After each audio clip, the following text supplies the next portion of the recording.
एक फेटल एक्सीडेंट से बचा हूँ मैं। मैंने यहाँ पर एक कपड़ा रखा हुआ था साइकिल साफ करने वाला, और गिर के सीधा ब्रेक कैलिपर में घुस गया और बहुत ही बुरी तरीके से मेरी साइकिल रुकी।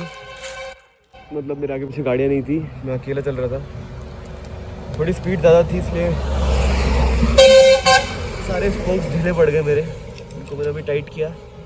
आई होप अब ज़्यादा टायर की मूवमेंट ना हो एटलीस्ट, क्योंकि मुझे कल मुझे एटलीस्ट 250 किलोमीटर कवर करना है। आई होप ऐसा ना हो कि इस इशू की वजह से मुझे ज़्यादा दिक्कत आए।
अभी जसपुर से 7 किलोमीटर या 8 किलोमीटर दूर हूँ।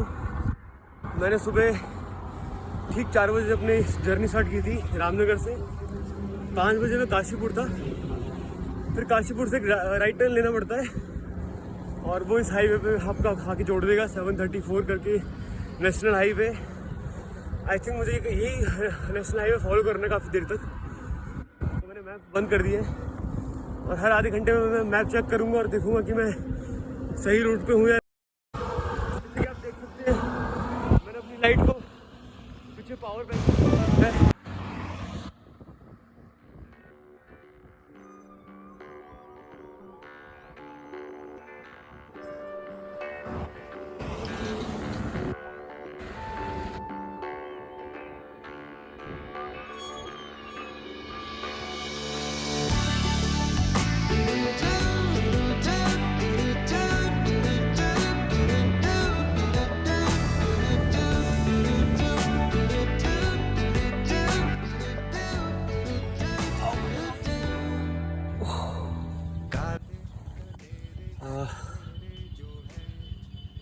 ऑलमोस्ट 12 बजने वाले हैं।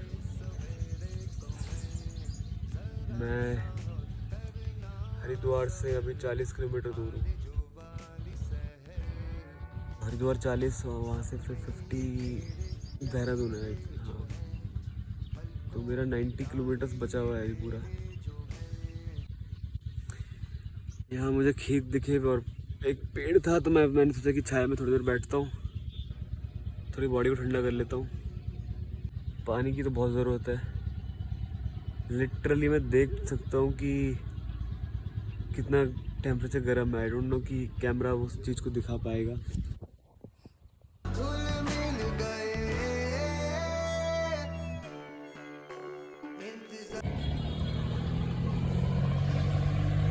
हाँ, 90 किलोमीटर है, मतलब अकॉर्डिंग टू आइडियल वेदर 4 घंटे लगने चाहिए,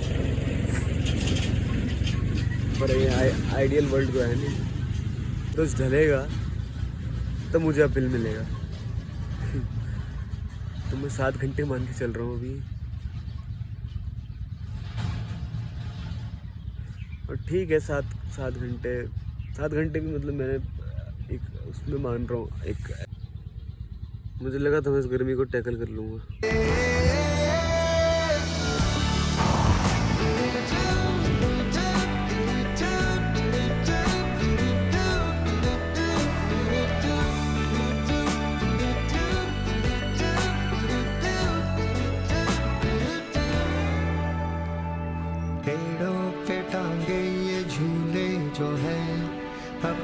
समाते ये फूल जो है। बाइक पैकिंग का यही फ़ायदा है कि आप ऐसी जगह एक्सप्लोर कर सकते हो जो कि आप मोस्टली मिस कर देते हो, बिकॉज आप रोड पे इतने फास्ट होते हो कि आप नहीं देख पाते कि आसपास कुछ जगह भी है बैठने लायक। और यकीन मानिए, इससे भी कहीं बेटर जगह थी पीछे, उसमें मुझे रास्ता नहीं दिख रहा था जाने के लिए। इसके लिए भी मुझे रास्ता नहीं दिखा एक्चुअली, बट मैंने अपनी साइकिल को क्रॉस कर दिया था थ्रू दैट, क्या बोलते हैं, पैराफीट। और काफ़ी मज़ा आ रहा है यहाँ पर बैठ के थोड़ी देर।